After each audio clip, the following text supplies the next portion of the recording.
Welcome to our poker blog number 2 for the Yol Poker YouTube channel. So this poker blog is about a deep stack tournament that I played on Sunday the 22nd of May. So this was in Ararat, as you can see from the previous intro to the video. Blinds started at 100, 200. Starting stack was 125,000, and it was a $100 buy-in with an option of a rebuy for 100. So 20-minute blind. So we started off at 1-2, as I said, and there was 14 tables. So it was a good multi-table tournament, and yeah, so I'll go over a few hands, and then towards the end you can find out how I went.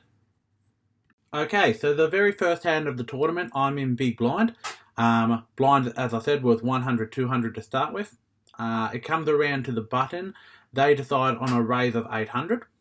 I look down at King 9 unsuited, so I decide to call that, as well as the small blind. The small blind also called. So we both defended our blinds.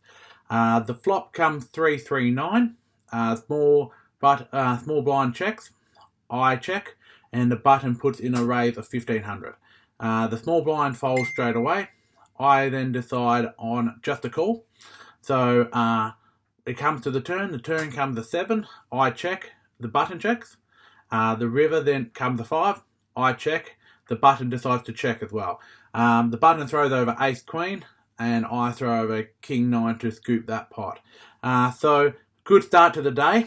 I think in this hand, I think I did play it actually correctly. I think hitting the 2 pair on the flop onto that flop of 3-3-9 probably was probably the best hand at the time, but I'm also a little bit wary about the button who was raising, and also the small blind who could have easily had a 3 there. So when he sort of folded to the 1,500, I thought I was definitely good. But then the button could have definitely been playing pocket 10 this way. They could have also been playing pocket jacks this way. So when we finally got to the river and I checked it, if I was in a later position, I definitely would have bet here. But I wanted him to be able to either put out a small bet which I could call, or him check back and hopefully win with the 2 pair, which is what happened. So I think it was a great start to the day, and I think I played that hand correctly. We then come around to the second hand that I get involved in, which is actually a full rotation around the table. So I'm big blind again. I wake up with King 2 unsuited, which is a pretty horrible hand, to be honest. Comes around to a middle position who puts in a raise of 600. Everybody else folds, so it's around for me to defend my big blind if I want to. So I decided on to defend it, hoping to hopefully hit in the flop big or outplaying him on the flop. So the flop comes 6-10-10. I decided on a check, hoping that he would either check back or that he would put in a big raise, and knowing that I'm beat. He also checks. So at this stage, I'm thinking that he's probably got an ace high of some kind. So the turn comes a 4, and it brings 2 clubs on the board. So I don't have a flush draw, obviously. The other player could also have a flush draw, so I just check. He also checks. So the river comes a 7. There's no point betting here, I don't think. I think I've just given up on the hand, so I just check. And the player behind me also checks, so I have to throw over King 2 to show, and he mucks his hand. So I don't actually know what he had in his hand. Obviously he didn't have an ace or a king, but I don't know what he was raising with, because any small pocket pairs would have beaten me there. So he obviously had queen high of some kind, but I don't know what his kicker was. But it sort of made me aware that this player could be a loose player. So good to scoop the second pot that I get involved with. So far the day's going really well. Okay, so then we go on to the third interested hand, which actually happened about 7 hands after the previous hand. So I wake up with ace under the gun. So pocket aces there. So I raise it to 600. Blinds are still 100, 200. Comes around to the guy one behind the button. So he decides to raise, and he makes it $4,500. So it comes around to the small blind. The small blind actually calls the 4,500. The big blind folds, and then it comes around to me. I decide on a raise. So I raise to 15,000 with a stack of still 115,000. So 15,000 I raise. Comes around to the guy under the gun and he calls my 15,000 and then the small blind fold. So we're off to a flop. The flop comes King, Jack, 2, complete rainbow. I decide on a check. He bet 7,000 into it, which I thought was a pretty small bet. So I just call, thinking maybe he might have had King Jack here, and it's tripped 2 pair, or he might have King Queen or Ace Queen or Ace King somewhere around there. So I'm thinking like that I might be in front here. So the turn comes a 5. I check and so does he. So at this stage I definitely think I'm in front, and I've sort of narrowed him down to Ace King. But potentially having King Jack as well. So we see the river. The river comes the 2, so it pairs the board. I check, and he goes all in for nearly 90,000. So I don't know here. My thought process at the time was that he had potentially Ace King or a King Jack. So obviously my pocket aces beat both of those hands. I definitely took out pocket kings because I just would have thought that he would have actually re-raised me again pre-flop, especially with kings. There's a possibility of jacks here, but I at the time I definitely didn't think he had jack. So I go on a tank for a long time and then I decide on a call, and he flops over pocket jacks. So I nearly lose all my stack. I really don't know if I could have played this any worse, to be honest. I definitely probably shouldn't have made that call in the river, but in my mind, I think I'm probably good 90% of the time there, just the way the hand played out. So I think it might have just been unlucky that he had jacks. Obviously got the 2 out of there. And then the way that he sort of bet as well was really strange during the whole hand. He's just sort of didn't keep pushing. He sort of did that one bet, and then when I called, he slowed right down on the turn. So, which sort of was a little bit suspect for me, like thinking that maybe he had the King Jack and he was trying to trap me, or that he only had Ace King or King Queen. So, unfortunately, I'm down to nearly end of my stack and nearly have to rebuy. So, so I make it to the first break, but only barely. Okay, so then we come after the break. I have just busted out of my first stack. I had a flush draw. Someone hit 2 pair on the flop. I went all in and they called it. I didn't hit the flush. So I've had to go and rebuy. I wake up 1 behind the button with pocket 5. So we've got a caller in middle position. Comes around to me. I raise it to 6,000. Blinds are 1-2 at this stage. The small blind folds. The big blind calls. And the middle position calls as well. So 3 ways to the flop. The flop comes Ace, 10, 4, 2 diamonds. So the big blind checks, middle position checks. I actually put in a raise. Put in a raise of 12,000. Thinking that if they've got an ace, they're going to call here. But if they don't have an ace, they might put me on the ace after raise and pre-flop. I get a fold and a call. So we go to the turn. The turn is a 5. So I've hit trips, which is fantastic. They check it to me. I check it back here, which I think was a bit of a weak play, to be honest. But I could have definitely put in a raise here and tried to get paid off by an ace. But I was sort of hoping to get paid off in a river to see that, for them to think that it was a river bet, and to see that they thinking I was bluffing. So the river comes the 2 of diamonds.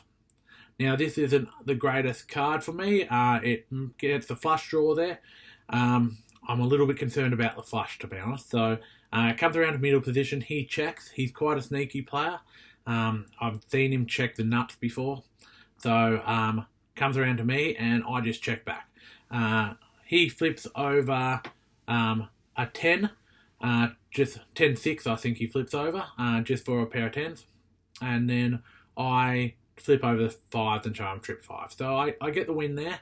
I think this one I could have probably put a raise in on the turn and sort of stopped equity for the diamond draw to get there if he did have the diamond draw.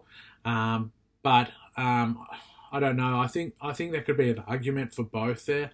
But I won the hand, won the pot, and back up over 130k or something close to that. So I can't complain about that. And the tournament's back on track. And then we we go to the next interesting hand. I wake up on the button with 9-10 unsuited. The flop comes 7, Queen, 2, all unsuited as well. Comes around to me. Everyone checks around to me. I put in a raise of 6,000. Blinds are still 1-2 at this stage. Gets folded to the last player, and he makes a call. The jack comes off on the turn. I decided to put in a raise of 20,000, and he folds. So I take down that pot. Probably overplayed that hand, I think. I think in future I should have either checked there as there was no flush draw, or potentially just put in a small bet and hopefully that he came along.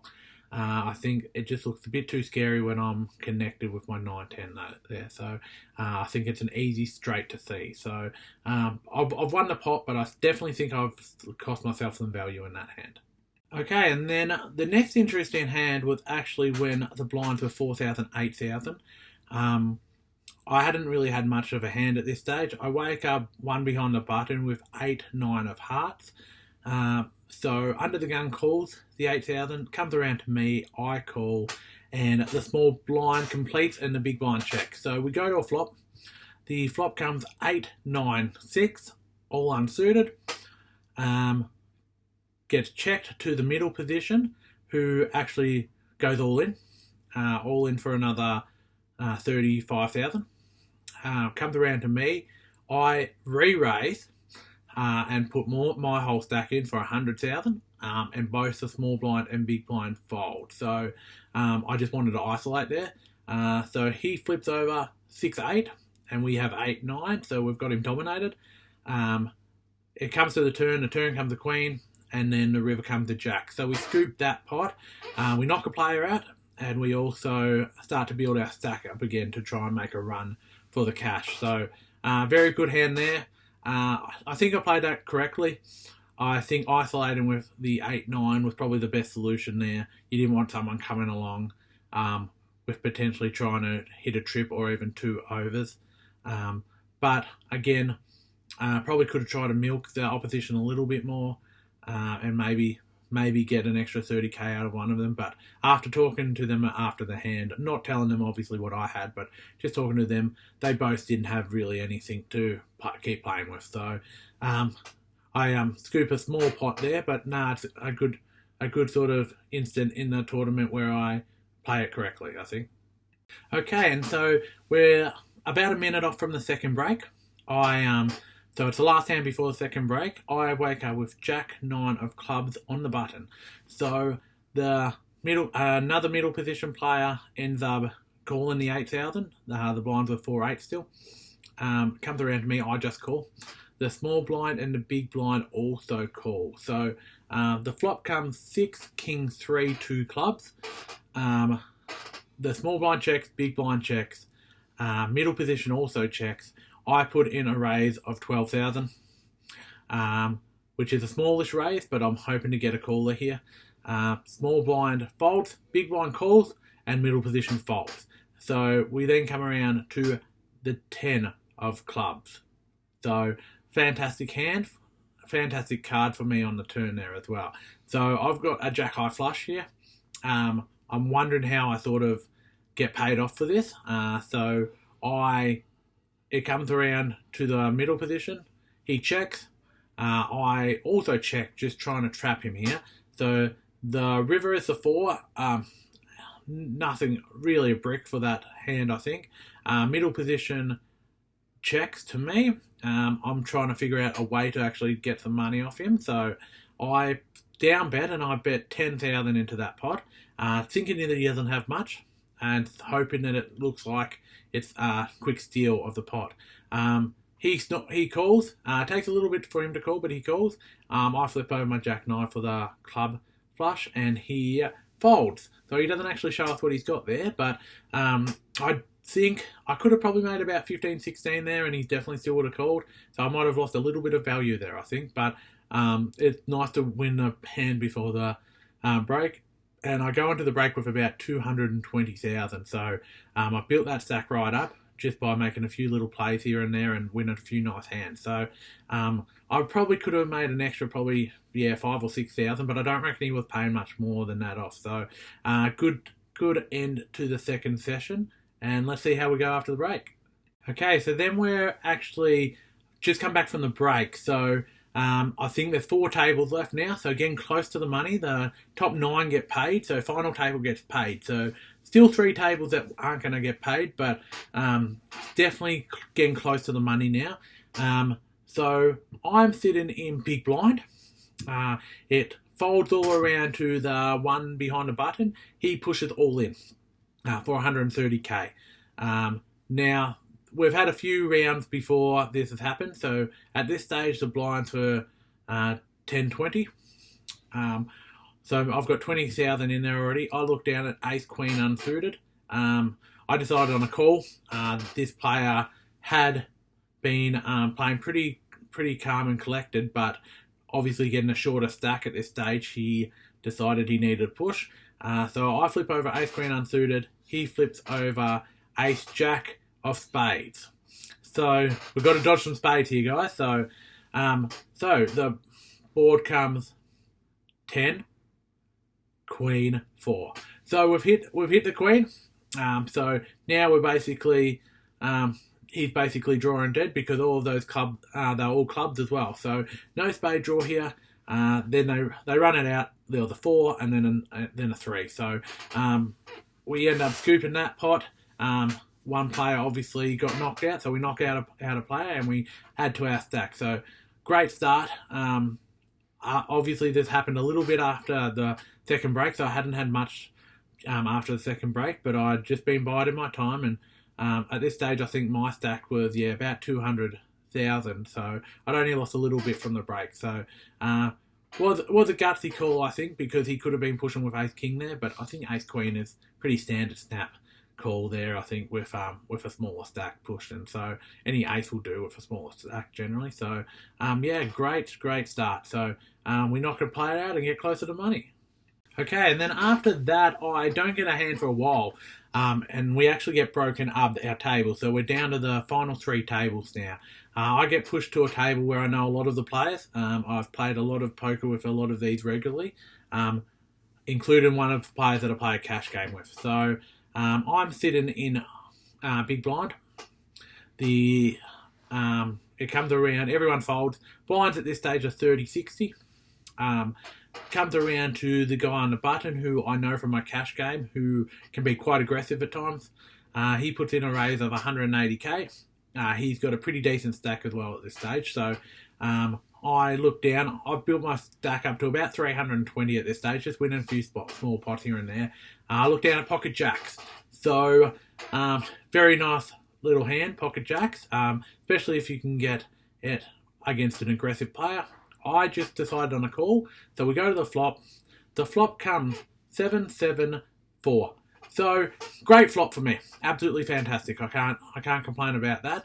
I highly doubt that this guy is playing ace-7 or anything with a 7 unless it's pocket 7s. Pocket 7 is pretty unlikely too, considering 2 7s have come on the board. So could have been potentially playing pocket 4s maybe, but I don't think he actually raises pre-flop with pocket 4s here, even though he is a bit of an aggressive player at times. So I check, trying to trap this player. He raises me all in, and I snap call. He throws over pocket 8s. So fantastic situation for us. I throw over the jacks. He sees them, goes, oh no. And then the board runs out a 2 and then a king. So no chance of him obviously winning that hand. And I take down a pot which doubles me up and gets me to about 680,000. So great situation there for me as well. Puts him on a lower stack, but gives me perfect opportunity to try and go deep and try and get into the final two tables. So very good hand played out there. I think I played it really well. I think slow playing against aggressive players can sometimes be really profitable for you. So I think that's something that a lot of people have to learn, is that just because you have certain cards, sometimes playing a little bit passive can actually play really well for you. But sometimes you do have to be aggressive. But against this player in that situation, I think I played it right. All right, and then the next hand only happened a few hands later. I'm on the button. The blinds are, at this stage, are 40-80. Gets called in middle position. Then around to the two behind the button. He calls as well. Gets around to me. I look down an ace-king. I unsuited. I put in a raise to 180,000. Comes around to middle position, who re-raises me and goes all in for 290,000.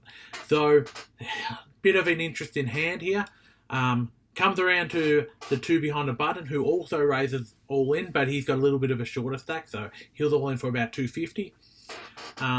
So I look down at ace king, obviously unsuited. I asked for a count, then realised I'm just going to call it anyway, so I said don't worry about the count. I called. The middle position throws over ace king of hearts. The player two behind the button throws over pocket sevens, and I throw over ace king unsuited. So the flop comes king 4-2. So king 4-2. So two spades as well with that one. So there's no chance that this guy's getting a flush on me. I have the ace of spades, so hopefully I can hit runner on a spade, but I definitely know I'm not going to lose this hand at this stage unless a 7 comes off. So the turn was another 4, and then the river was a jack. So pocket 7s lose his stack, and we split up his stack. So he gets knocked out. This was a loose aggressive player from before, the other hand before. So so we split up his stack. So that's not a nice little game there. But I think that was just a standard all-in call situation. I don't think I could have done anything differently there. I think I got max value out of that one. So unfortunately, I didn't get that spade flush, but it's better to chop than lose. So yeah, very, very nice hand. So then we get around to when I'm on the button. It gets folded around to me. I look down at ace-10 unsuited again. I decided just to raise all in for 400,000. The small blind folds and the big blind calls. So blinds at this stage had gone to 40-80. So it was a little bit extra for him to call, but so he calls. I flip over ace-10. He flips over king-queen suited, suited of hearts. So I'm in front at the moment. The flop comes ace-4-2, 2 hearts. So best way for him to completely miss, but basically be in front of me. I have hit the ace, but yeah, it's going to be a tough slog here. So on the turn comes the 10, which isn't ideal either. That gives him extra outs. And then the river is the 2. So I dodged all the outs that he possibly had. He had all the hearts there, and he also had the jack for the straight. So I dodged that, and I double up, which is really good. I managed to double up, a little bit over double, but yeah, definitely ran good there, because yeah, I could have easily gone out. So so yeah, back to a decent stack now, and we're 2 off the final table. Okay, and so we made final table, so we've cashed, which is fantastic. So I'm guaranteed $200 cash here, so guaranteed to at least make my money back. So so we end up being in the big blind straight away, which isn't the greatest part. After getting nothing on the big blind and nothing on the small blind, it comes around to 1 behind the button. So I look down at my hand, I've got pocket 10s. Under the gun goes all in for well over $1 million. So I think it ended up being about 1.8 million. I've only got 600,000 in my stack. It gets folded around to me, and I actually look at the players behind me. wondering whether they're actually going to call or not, and I see one of them stacking their chips up, so he's definitely going to push all in himself. At this stage, I thought pocket 10s are pretty strong, but against two players, I decided to fold them, which I definitely don't think is the right play here. I think after definitely cashing, I think I should have pushed to hopefully try and double up and get a little bit of luck there. I was trying to ladder up, which wasn't the right solution in this stack. Well, anyway, the small blind ends up calling. He flips over ace jack. The under the gun flips over ace queen, and it all gets run out. It comes 7 to 5. Then a 4 comes, and then on the river a 10. So I would have been in front anyway, and I would have hit trips on the river. So I would have had a massive stack up there. So I think I definitely played that wrong. But it was a good lesson to learn. But yeah, definitely could have put myself into position to win the tournament from there. But unfortunately, I played scared. So it's a good lesson for me. Okay, and then we get around, we've knocked 3 people out of the final table, so we're down to 6, but my stack is very, very small at this stage. I'm definitely the shortest stack on the table by quite a while. So it gets folded around to me. I look down at ace 8 unsuited. I go all in. The button folds, small blind folds, and big blind defends. Calls my all in, and he's got ace queen unsuited, unfortunately. So the board comes 2 7 7. Then a king hits. So now I'm hoping that the board potentially will pair, but unfortunately it doesn't come. A 10 comes, and so we're knocked out of the tournament. So knocked out in 6, which not much I could do in that hand there. Just saw the ace and had to go with it with my short stack. I think I definitely lost this tournament early with that pocket 10 pair. So I'm out of the tournament in 6th. Okay, so we're out of the tournament. So I've cashed for 500. So bought in for 200, cashed for 500. So that's a $300 profit, which isn't a bad little profit for the day. Definitely things that I definitely could have improved on, especially in the last sort of 2 tables. There was positions where I definitely should have pushed, and I played a little bit scared. So those tournament times where you need to protect your stack, you need to protect it, but at the same time you need to take advantage when other players are being a little bit tight as well. So I definitely think I should have pushed in a few different positions there. So good results in the end. Any time you can cash it's fantastic, but definitely think I missed an opportunity to cash large there. But still, $300 profit. You can't complain about that. So, alright, so thank you very much for watching this video. Thank you for liking and subscribing. If you haven't subscribed to our page already, that would be fantastic. We've got a few more subscribers from the last video, but I'd love to see some more actually come on and actually be a part of it. You won't miss a video that way. I've got a few more vlogs coming up that I'm doing at the moment. Got a cash game one coming, and there's going to be another tournament one shortly. So, yeah, please like and subscribe, and yeah, we'll see you next time for the next poker vlog.